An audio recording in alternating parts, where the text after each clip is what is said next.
This week has revealed a lot about the Trump White House, from peddling conspiracy theories to attacking immigrants to defending an aide accused of domestic violence. For more on this, it's time for a closer look.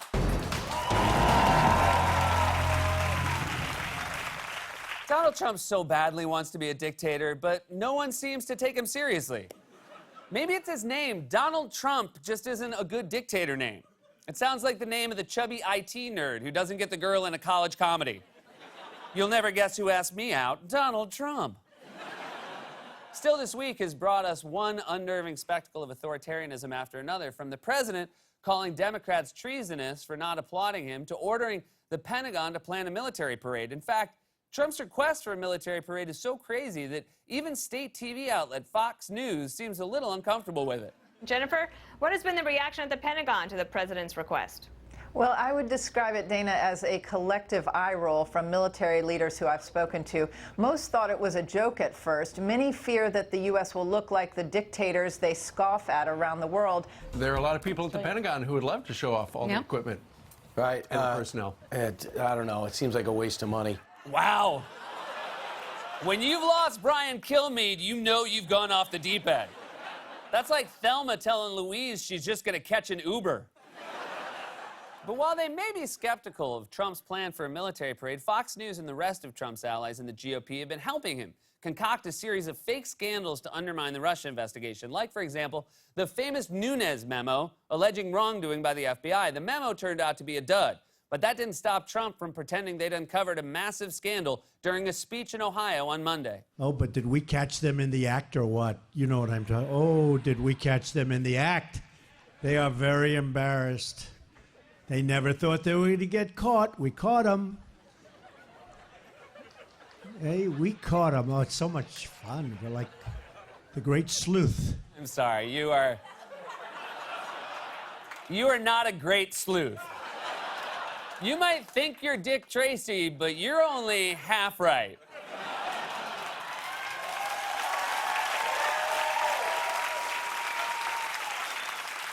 So Trump's allies in Congress and the right-wing media have been going all out to discredit the Russia probe. And yesterday, they latched onto yet another wild conspiracy theory when a text message from September 2016 emerged between former FBI officials who were having an affair, in which one wrote to the other, "POTUS wants to know everything we're doing." Now, Fox News tried to claim the text was a reference to President Obama meddling in the Hillary Clinton email investigation, but if you look at the timeline, that doesn't make any sense. In fact, it turns out the text was actually about Russian interference in the election, a topic any competent president would obviously want to be briefed on. Of course, if that text were sent now under Trump, it would read, "POTUS doesn't want to know what we're doing. He threw a cheeseburger at me and screamed fake news." But as usual, the fact that this fake scandal was yet another dud did not deter Trump, who took to Twitter to scream in all caps, "New FBI texts are bombshells." This keeps happening. Every time the right claims to have discovered some major bombshell casting doubt on the Russia investigation, we get a little more context, and it turns out to be BS. In fact, the same guy who brought us this fake text scandal, GOP Senator Ron Johnson, also brought us a fake text scandal a few weeks ago when he claimed to have found a reference to a so-called secret society in a text message sent by those same two FBI officials. What this is all about is further evidence of corruption, more than bias, but corruption at the highest levels of the FBI and that secret society. We have an informant that's talking about a group that were holding secret meetings off-site. There's so much smoke here. There's so much suspicion. Let's stop there. A secret society, secret meetings off-site of the Justice Department. Correct. And you have an informant saying that. Yes. Man, look at Brett Baer's face right now. That's the face you make when someone comes up to you on the subway and tells you Pizza Rat was a government mind control project. He didn't want the pizza, man. They just made him think he wanted the pizza.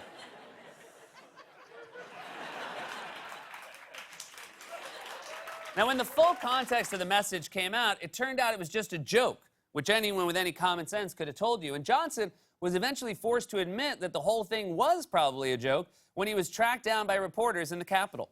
Senator, this text message seems to be a comment about secret society was in jest. Do you agree that it appears to be it was in jest? It's a real possibility. Oh, is it? Is it a real possibility, Detective Johnson? Sorry to say this, but you're not exactly a great sleuth. Now, While all of this is happening, special counsel Robert Mueller's investigation seems to be moving very quickly, and his team has made clear that they would like to interview Trump soon. But this week, Trump's lawyers have been telling him not to comply. Lawyers for President Trump say he should not agree to sit down with special counsel Robert Mueller. That is according to the New York Times, saying, quote, lawyers are concerned that the president, who has a history of making false statements and contradicting himself, could be charged with lying to investigators. Of course they are. Trump lies like a rug. And like his rug, he's not very good at it. The best thing that ever happened. No lawyer who has ever met Donald Trump would let him sit down for an interview under oath with Robert Mueller. In fact, I'm pretty sure one of the first questions on the bar exam is, would you let Trump talk under oath? And the only two choices are no and hell no. So you've got the president ordering military parades, calling his political opponents treasonous for not applauding him, and spreading conspiracy theories to undermine a federal investigation. And then there's the fact that Trump has been openly lying about immigration policy, and just 2 days ago called for a shutdown of his own government if Democrats refuse to bend to his will. He was so adamant about it, he kept repeating the word shutdown over and over. If we don't change it, let's have a shutdown. We'll do a shutdown, and it's worth it for our country. I'd love to see a shutdown if we don't get this stuff taken care of. If we have to shut it down because the Democrats don't want safety, and unrelated but still related, they don't want to take care of our military, then shut it down. We'll go with another shutdown. Why does he keep saying shutdown? Is that his safe word for when he's confused and bored in a meeting? Well, this is all very interesting, but I was thinking we need a shutdown. Let's have a shutdown.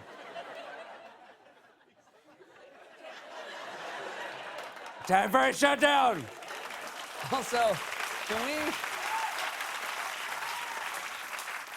can we go back to this part real quick? The Democrats don't want safety, and unrelated but still related, they don't want to take care of our military.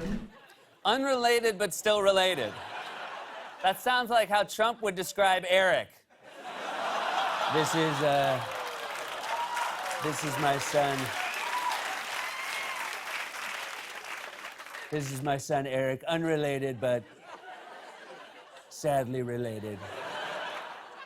Now, leaders in the Senate yesterday reached a deal to keep the government open, but that agreement did not include a fix for Dreamers, the young undocumented immigrants who were brought here as children, and whose lives were cruelly thrown into limbo when Trump ended the program. And to protest the fact that the deal doesn't include a solution for Dreamers, Democratic leader Nancy Pelosi took to the House floor yesterday and gave an unprecedented 8-hour floor speech. Now, Pelosi becomes something of a target for Trump lately, who's been bragging he wants to make her his de facto opponent during the 2018 midterms. Trump even went out of his way to criticize Pelosi during his speech about the GOP tax cuts in Ohio. Nancy Pelosi, what she's doing to this country, and she's gone so far left. I think this is not a good day for Nancy Pelosi.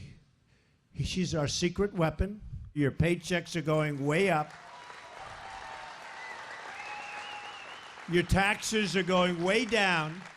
So Nancy Pelosi again said that's crumbs. Well, she's a rich woman who lives in a big, beautiful house. So Trump seems to have trained his sights on Nancy Pelosi. I wonder what it is about Nancy Pelosi that seems to attract Trump's ire. I mean, Trump attacks a lot of people, but there's something in particular that really seems to anger him. I can't put my finger on it. It's really a mystery. Well, I don't know. I guess we'll never know. We'll just never know. But there's something. In fact, the Trump White House's misogyny and hostility towards women were once again on display this week when administration officials initially defended the White House staff secretary, Rob Porter, after he was accused by 2 ex-wives of domestic abuse. It was reported that senior White House officials were aware for months of the allegations. No action was taken to remove him from the staff, and after the allegations surfaced Tuesday, the White House strongly defended him. Now, the allegations against Porter were reported by 2 different publications and corroborated by photos and contemporary sources, but still, the Trump White House initially defended him. In fact, this is a White House that has repeatedly chosen the denials of men over the many corroborated stories of women, whether it's in the case of Roy Moore, Corey Lewandowski, or Trump himself. At least 16 women accused the president of sexually harassing them throughout the course of the campaign. Last week, during a press conference in the Rose Garden, the president called these accusations fake news. Is the official White House position that all of these women are lying? Yeah, we've been clear on that from the beginning, and the president's spoken on it. I can only say Corey's a fine person. I told him, I said, you should never settle this case. You should go all the way. I think they've really hurt a very good person. Roy Moore denies it. That's all I can say. He denies it. And by the way, he totally denies it. Trump sided with those guys even though they look so guilty. Roy Moore is what Howdy Doody would look like if he checked into a rehab clinic. And Corey Lewandowski looks like he should be slowly rising out of a basket while music plays.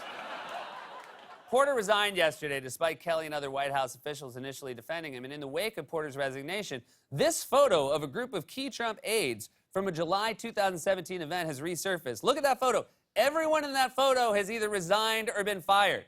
Lewandowski, Omarosa, Anthony Scaramucci, Sebastian Gorka, and Porter. Even the car in the back has been fired. Melania kept trying to escape in it, so it had to go. So if you're in the photo, it means eventually you'll be fired. And I know it's cheating, and I don't know, maybe this will work? There we go. This has been A Closer Look.